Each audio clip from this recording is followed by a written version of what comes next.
this space is taken to clarify about the trucks that of the oil, the 11 trucks of fuel, which is rejected, and it is also re-exported back. The reason of this re-exporting of these trucks is because the fuel was tested and it is not complying with the standards of fuel, and that is a routine procedures that the National Bureau of Standards is doing. It is not only for fuel, it happens sometimes, but it is not always.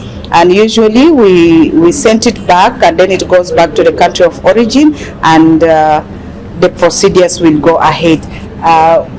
It is not a normal that exactly that the fuel is coming from where. The fuel is coming from the country of origin, and the different origin for these fuels. But the most important thing is that the Bureau has to take charge at the border to make sure that before the fuel will enter the country, will come to the country, it has to be tested, marked, and then we now see if it is complying with the standards, we release it to come, and if it is not complying, we reject it. Especially for the fuel, it has to go back because we cannot destroy it in our country because of its risk to the environment.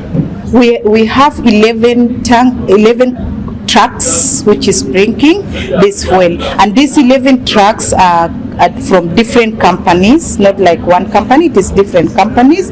So if we're saying the truck is taking maybe 1,000 liters or 4,000 liters, we can multiply, but it differs because all the consignment are not in the same quantity.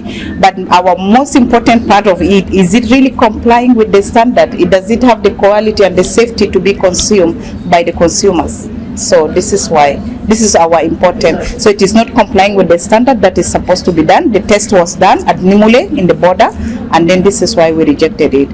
And this tells us and also tells the business community that it is important also before you bring the consignment in, make sure that the people who are supplying you are really supplying you a fuel that is having a quality. This is not coming from Uganda. Our fuel is brought through Mombasa, so it's coming from Mombasa. From the port is Mombasa, but from different origin out of East Africa. Yeah. This is not the first time for it to happen. Only maybe it didn't go to the media to know, but we are trying to tell our people and our consumers that we are doing the job, and it is not only for fuel, as I said. Even we have been rejecting some of the consignments that are not complying, being food items or non-food items.